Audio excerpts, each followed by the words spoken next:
क्रमांक 2 ही 13/12/2025 रोजी घेण्यात येईल. लक्षवेधी क्रमांक 3. लक्षवेधी क्रमांक 3. सभापती महोदय, ह्या लक्षवेधीच्या माध्यमातून मुंबई शहरामध्ये बिल्डर, महानगरपालिकेचे अधिकारी यांचं कसं मोठं नेक्सस चालू आहे आणि याच्यामध्ये गरिबांना ज्या झोपड्या ज्या निष्कासित केल्या जातात याचं एक मोठं उदाहरण हे या प्रकरणात आहे. कोंडिविटाला ज्या वेळेला कोंडिविटाच्या ज्या झोपड्या आहेत, कोंडिविटा कदमवाडीचा जो रस्त्याचा डीपी मधना रोड वाइंडिंग ज्या वेळेला काढली, ही रोड वाइंडिंग फार जुनी काढलेली आहे आणि ही रोड वाइंडिंग करण्यासाठी आतापर्यंत महानगरपालिकेने कधीच प्रयत्न केले नव्हते. परंतु ज्या वेळेला तिकडे बिल्डर आला, ज्या वेळेला तिकडे बिल्डरने आपल्या SRA काम चालू केलं आणि PTC मध्ये बिल्डरला कशी मदत मिळेल याच्यासाठी महानगरपालिका ज्या पद्धतीने ऍक्टिव्हेट झाली आणि ज्या पद्धतीने महानगरपालिकेने अतिशय एकदम जोमात काम चालू केलं त्याचं हे उदाहरण आहे. सभापती महोदय, की ज्या वेळेला रोड एक्सटेन्शन करतात त्यावेळेला जाहीर नोटीस लावली जाते. जाहीर नोटीस लावली जाऊन त्यांना नोटीस दिली जाते. नोटीस मध्ये सांगितलं जातं तुमच्याकडचे कागदपत्र आणून द्या. कागदपत्रांची छाननी होते. कागदपत्रांची छाननी झाल्याच्या नंतर त्यांना पात्र अपात्र ठरवलं जातं आणि अपात्र असतील त्याला नोटीस दिली जाते आणि पात्र लोकांना PAP दिली जाते. ही सर्वसाधारण त्याच्यातली प्रोसेस आहे.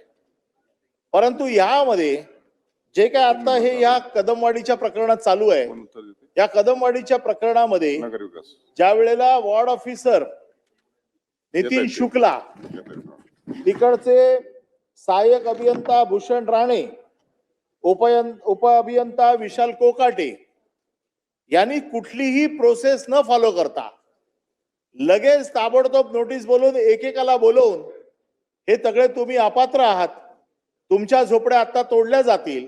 सर्वसाधारण 16 मे पासून मुंबईमध्ये कुठलाही रस्ता खणला जात नाही, मुंबईमध्ये कुठल्याही प्रकारचं तोडकाम होत नाही पावसाळ्यामध्ये.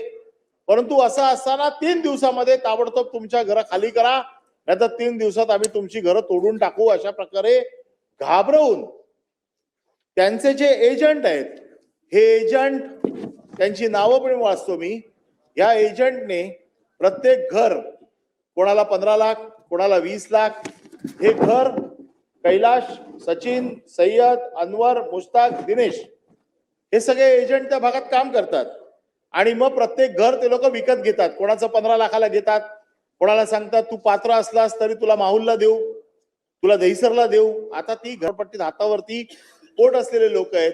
अशा पद्धतीने घाबरवून त्यांना ताबडतोब 15-20 लाख रुपये देऊन त्यांची घरं ताब्यात घ्यायची, ती घरं अपात्र ताब्यात घ्यायची आणि यांच्याकडे घरं आली की त्याला कुठल्या प्रकारचे कागदपत्र जोडले जात नाहीत माहित नाही, परंतु ती घर पात्र होतात आणि ती घरं पात्र झाली की त्याचा FSI किंवा त्याचा FSI PTC मध्ये लोड केला जातो. हा मुंबईतला एक मोठा स्कॅम आहे आणि हे अंधेरी हे त्याचं अतिशय उत्तम उदाहरण आहे. आतापर्यंत तिकडे जी काही घरं अपात्र म्हणून घेतली, ह्या घरांची सगळ्यांची पात्रता आता झालेली आहे. ही घरं तोडली केव्हा? ज्या वेळेला महानगरपालिकेचा पूर्ण सर्क्युलर आहे की पावसाळ्यात घरं तोडायची नाही, पावसाळ्यात त्यांची घरं तोडून टाकली. लोकांमध्ये दहशतीचं वातावरण निर्माण करून टाकलं. कुठली प्रोसिजर आणि त्याचा टोटल सर्वे केव्हा होतो? पहिला टोटल सर्वे होतो, नंतर मग वाइंडिंगची नोटीस दिली जाते. याचा अगोदर म्हणजे आज आता 1 डिसेंबरला ते काम सुरू झालंय. घरं तोडलेत त्यांची जुलैमध्ये. सर्वसाधारण ज्या वेळेला काम सुरू करायचं असतं त्याच्या अगोदर घरं तोडली जातात. आजपर्यंत ते काम सुरू झालं होतं, आता 1 डिसेंबरला काम सुरू झालं. म्हणून ह्या निमित्ताने माझी मंत्र्यांकडे ही मागणी आहे, हे नितीन शुक्ला हे ह्याच्यामधले फार मोठे एजंट आहेत. सगळ्या अंधेरीतल्या बिल्डर लोकांना हाताशी घ्यायचं. हे त्यांचे 2 अधिकारी भूषण राणे आणि कोकाटे, हे कोकाटे त्यांचे उजवे आणि डावे हात आहेत. हे सगळं कलेक्शन करतायत, लोकांना घाबरवतायत आणि म्हणून या प्रकरणाची गंभीरपणे चौकशी करून, ही चौकशी नितीन शुक्लाच्या अंडर होऊ शकत नाही. म्हणून पहिला नितीन शुक्लाला सस्पेंड करा, या 2 अधिकाऱ्यांना सस्पेंड करा आणि ही चौकशी करून या गरिबांची, हे कोण मोठे लोक नाही आहेत, हे झोपडपट्टीत राहणारे लोक आहेत, परंतु या झोपडपट्टीत राहणाऱ्या लोकांना बेघर करून त्यांच्या घरावरती या बिल्डरचे इमले बांधले जात आहेत. त्याच्यामुळे माझा स्पेसिफिक प्रश्न आहे की या प्रकरणाची चौकशी करून आपण या तिन्ही अधिकाऱ्यांना सस्पेंड करणार का? किमान नितीन शुक्लांना तरी पहिलं सस्पेंड केलं पाहिजे आणि त्यांची चौकशी एका उच्चस्तरीय अधिकाऱ्याच्या IAS लेवलच्या अधिकाऱ्याच्या खाली होऊन या प्रकरणात जो काही भ्रष्टाचार झालेला आहे, या प्रकरणात सगळं जे काही गैरकारभार झालेला आहे, या प्रकरणाची चौकशी करून या 96 लोकांना आपण झोपडपट्टी धारकांना न्याय देणार का?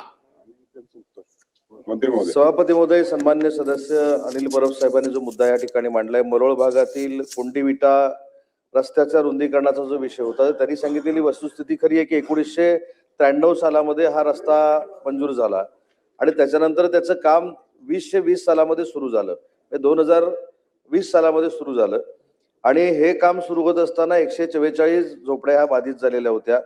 त्याच्यामध्ये 68 झोपड्या ह्या मनपाच्या जागेवर होत्या आणि 76 झोपड्या ह्या झोपुप्राच्या जागेवर होत्या. परंतु हे सगळं करत असताना या रस्त्याला लागून सन्मान्य सदस्यांनी जो उल्लेख केला की या रस्त्याला लागून SRAचा एक प्रकल्प त्या ठिकाणी गंगासागर नावानं तिथं उभा राहतोय आणि त्याच्यामध्ये देखील या काही झोपडपट्टीधारकांना न्याय देण्याची भूमिका ही महानगरपालिकेनं देखील घेतलेली होती.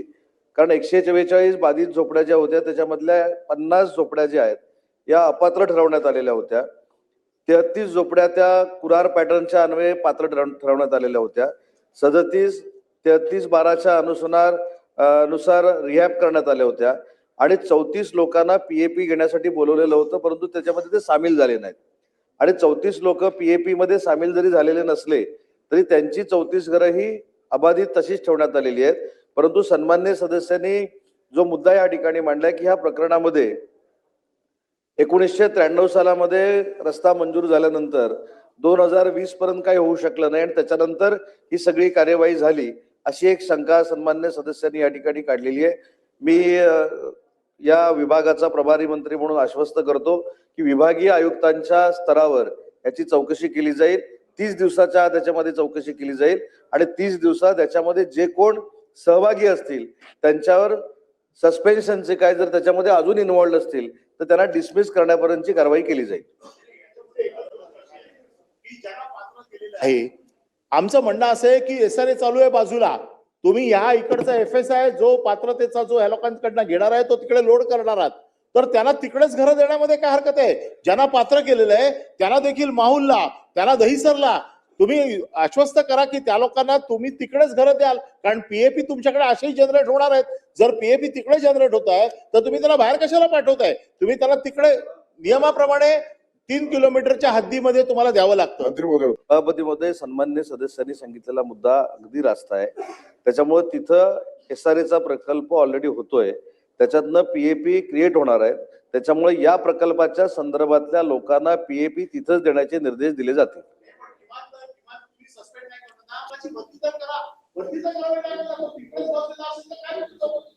बदली तर करावी लागेल सभापती मध्ये. नाही, बदली तर करावी लागेल. या तिघांची बदली करावी लागेल. या तिघांची बदली तर करावी लागेल. परब साहेबांची सगळी माहिती खरी आहे अशी ग्राह्य धरून आपण विभागीय चौकशी लावण्याचा देखील निर्णय घेतला. त्यांनी सांगितले की IAS ऑफिसरच्या मार्फत चौकशी करावी. मी सांगितले विभागीय आयुक्तांच्या मार्फत याची चौकशी केली जाईल, 30 दिवसाच्या आत केली जाईल. याच्यामध्ये जे कोण सामील असतील त्यांच्यावर पूर्ण कारवाई केली जाईल. परंतु चौकशीच्या अगोदर बदली करणं किंवा सस्पेंड करणं योग्य नाही. 30 दिवसाच्या चौकशी करून त्याच्यामध्ये जे कोण असतील त्यांच्यावर कारवाई केली जाईल. मी जे बोलतोय खरं बोलतो, हा सभापतीचा अलिखित नियम आहे. आता मी जेव्हा सांगतोय एखादी गोष्ट किमान ती तर प्रायमा फेसी मान्य करून, मी काय सस्पेंड करा असं सांगत नाही. ते जर निर्दोष असतील तर त्यांना परत आणा, परंतु कागदपत्र ज्यांच्या हातात म्हणजे फौजदाराची चौकशी होणार आहे ज्याच्याकडे कागदपत्र आहेत त्याची कमीत कमी बदली करा, चौकशी करा. निर्दोष असतील तर परत आणा. बदली तर करावी लागेल, कारण हेच लोक कागदपत्र देणार आहेत, हेच लोक सगळे पुरावे देणार आहेत. चौकशी करणार कोणाकडे? तो वॉर्ड ऑफिसरच तिकडे बसलेला आहे. त्याच्यामुळे 3 अधिकाऱ्यांची तुम्ही बदली करा. निर्दोष असतील तर परत आणा. आमचं काही म्हणणं नाही, 30 दिवसात रिपोर्ट आणा, परंतु तोपर्यंत तर बदली करावी लागेल. नाहीतर मग या चौकशीला काही अधिकार राहणार नाही, कारण हे लोक सगळे खोटे रिपोर्ट बनवून IAS ऑफिसरच्या समोर ठेवणार. यांचं ब्रॅकेट एवढं मोठं आहे साहेब, हे सहजासहजी तुटणार नाहीये. जोपर्यंत हे अधिकारी बदलले जात नाहीत तोपर्यंत हे तुम्ही सिंडिकेट तोडू शकत नाही. त्याच्यामुळे तुम्हाला बदली करून तुम्हाला जी चौकशी करायची ते करा. 30 दिवसात त्याचे रिपोर्ट आणा. ते जर निर्दोष असतील तर त्यांना प्रमोशन द्या, त्यांना जर निर्दोष असतील तर. पण तो बदमाश अधिकारी इतका म्हणजे आता शब्द वापरू नये असं बोलले मंत्री महोदय उत्तर देतात. मंत्री महोदय, कुठचंही अनिल परब साहेबांनी सांगितलेलं आम्ही नाकारलेलं नाही. जर आवश्यक असेल तर प्रधान सचिवाच्या स्तरावरच्या अधिकाऱ्याच्या अध्यक्षतेखाली देखील आपण समिती नेमून चौकशी करू शकतो. त्याच्याबद्दल दुमत असण्याचं काही कारण नाही. परंतु त्यांनीच सांगितलेली माहिती सगळीच्या सगळी खरी आहे अशी समजूनच आपण चौकशी लावलेली आहे. त्याच्यामुळे 30 दिवसात चौकशी होईल आणि चौकशी अंती जे जे त्याच्यामध्ये सामील असतील, मी एवढंच सांगितलं नाही तर सस्पेन्शन कशाला, त्याच्यामध्ये जे कोण गिल्टी असतील त्यांना डिसमिस करण्यापर्यंतची आपण कारवाई करू. परंतु सध्या प्रधान सचिवाच्या एक सदस्य समितीच्या अध्यक्षतेखाली आपण चांगल्या पद्धतीची चौकशी करू. 30 दिवसाचं वेळ त्यांना देऊ आणि 30 दिवसात आपण ही कारवाई करू. सुनील शिंदे.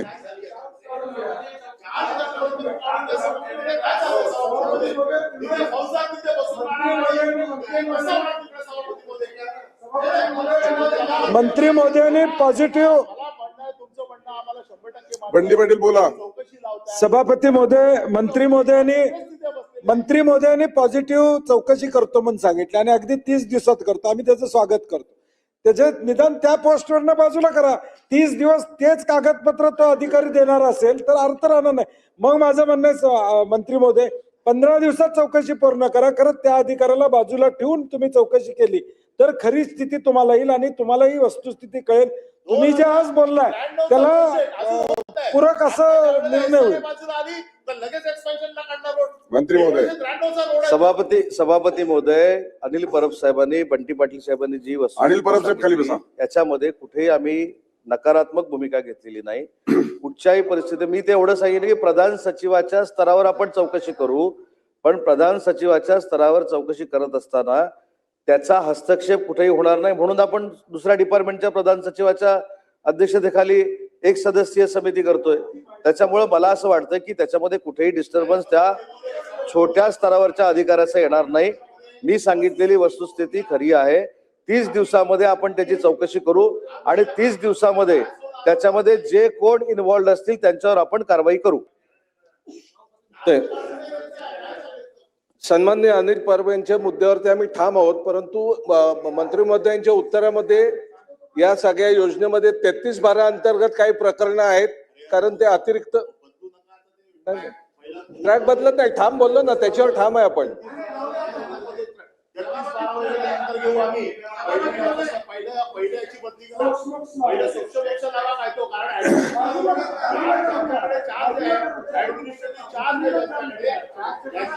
अनिल परब, या लक्षवेधी संदर्भात आपण अंतिम काय ते लक्षवेधी राखून ठेवा. आमचं काय म्हणणं नाही, लक्षवेधी राखून ठेवा. आपण बोला. लक्षवेधी राखून ठेवा. आपण बोला ना, आपलं काय म्हणणं आहे. माझं हेच म्हणणं आहे सभापती महोदय. मंत्री महोदयांचं म्हणणं असं आहे की वरिष्ठ अधिकाऱ्यांच्या माध्यमातून आम्ही लावतो. आम्हाला मान्य आहे वरिष्ठ अधिकाऱ्यांच्या. मी ज्या वेळेला एखादा सदस्य सांगतोय, इतक्या टर्मचा सदस्य सांगतोय, ते खरं आहे असं तुम्ही समजताय म्हणजे प्रायमा फेसी तुम्ही मान्य करताय की मी खरं बोलतोय. मग मी खरं बोलतोय ते खरं पुरावे येण्यासाठी ज्याच्यावरती मी आरोप करतोय तोच जर तिकडे बसलेला असेल तर तुम्हाला खरे कागद कसे मिळणार. हे सगळे फॅब्रिकेटेड कागद आहेत. ते पुन्हा ज्या वेळेला जातील त्याची चौकशी काय होणार, कागदपत्र बघणार, तपासणार, जबाब घेणार. फौजदारी गुन्हा दाखल करताय का? चला मी म्हणतो बदली नका करू, फौजदारी गुन्हा दाखल करा आणि मग चौकशी करा. माझी त्याला मान्यता आहे. मंत्री महोदय. सभापती महोदय, चौकशी झाल्यानंतर भले फौजदारी गुन्हा दाखल करावा जरी लागत असेल तरी आपण फौजदारी गुन्हा दाखल करू. परंतु मी स्पष्ट शासनाची भूमिका सांगितलेली आहे. कोणालाही पाठीशी घालण्याचा इथं प्रश्न येत नाही. चौकशी मी विभागीय आयुक्तांच्या स्तरावर सांगितली होती, ती प्रधान सचिवांच्या स्तरावर देखील करू असं मी सांगितलं. त्याच्यामुळे कोणालाही पाठीशी घालण्याचा प्रश्न येत नाही. आणि जी व्यक्ती ज्याचा नामोल्लेख या ठिकाणी परब साहेबांनी केलेला आहे तो त्या प्रकरणामध्ये हस्तक्षेप करणार नाही ही देखील दक्षता घेतली जाईल.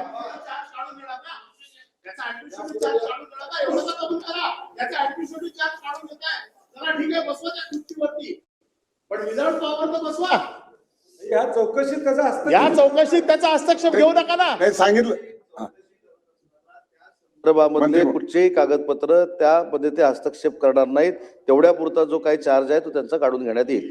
ओके. लक्षवेधी क्रमांक महाराष्ट्रातील ताज्या बातम्यांसाठी बघत रहा टाइम्स टुडे टीव्ही. सोबतच शेअर करा, सबस्क्राईब करा आणि बेल आयकॉन प्रेस करा.